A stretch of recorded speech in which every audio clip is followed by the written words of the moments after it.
margarita in my left, sand in my butt crack.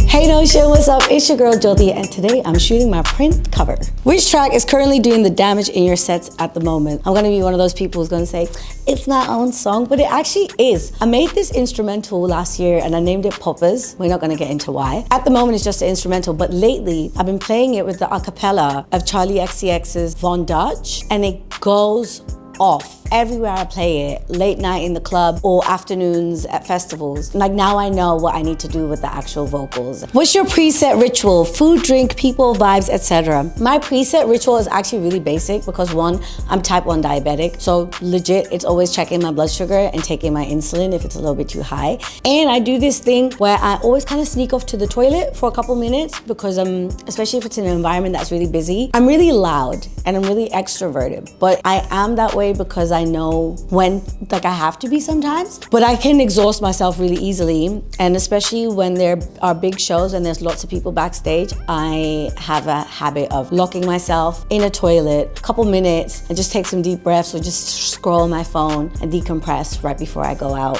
Insulin and toilet, really. If you could go back to back with anyone that you haven't yet, who would it be and why? Ben UFO. And we just keep handing over to each other, but no one ever books us to play together. And I think it would just be sick to go back to back with him. Also because we're polar opposite. That man is really focused. He doesn't look at his crowd, just shy and quiet and soft-spoken, and I'm just throwing ass, jumping around, screaming, probably louder than the music. So I think us two back to back would be fun for one of us. Put 3 DJs on our radar that we might not have heard of before. I'm gonna give you 3 DJs. So if you know about me, you will heard of them before. One, we're gonna start local, London-based Emma Corantema. She's fantastic. She's a sick DJ, amazing producer, really low key, but she's known by the right people. Like, if you see who books her, it'll give you an idea that she's like an artist's DJ. And I like her because her mind, she's got an alien mind. The transitions and the mashups that she makes are very, your average mind won't go there. I love that. And she's actually playing with me next week. Another DJ I would put on your radar is someone representing for Central and South American scene, Rosa Pistola. Specifically, yes, she's sick on the decks, and we know her for that, but I think the work she does documenting subcultures and her local scenes and really deep diving into documentaries and short films, and she puts those online. I don't think she gets enough credit for that, and I think she really tries to teach people where the music that they are enjoying so much all over the world now at 4 or 5 a.m.,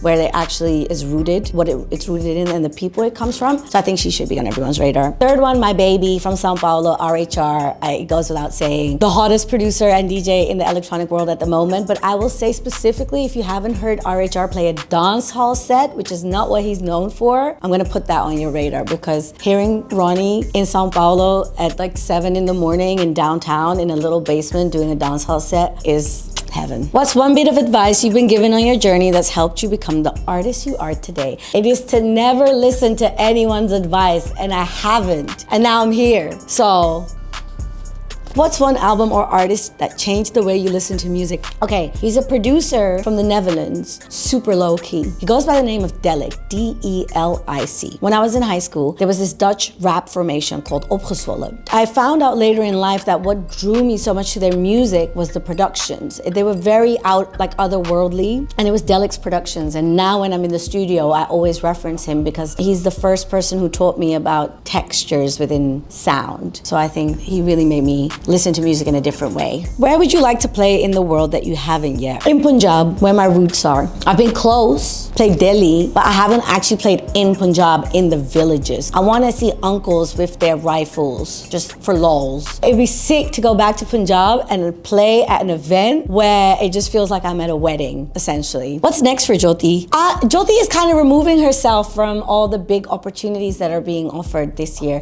in the sense that you're probably still going to see me everywhere, but we're saying no to doing things at a bigger scale just for the purpose of growing. I'm just playing for fun. I'm playing super selfish. But yeah, I'm just gonna do what I find fun. And maybe then once I'm broke again, you'll see me a lot. If you see me out playing on the main stage, just know that I need money. But if you see me in the tent, it's because I wanted to be there.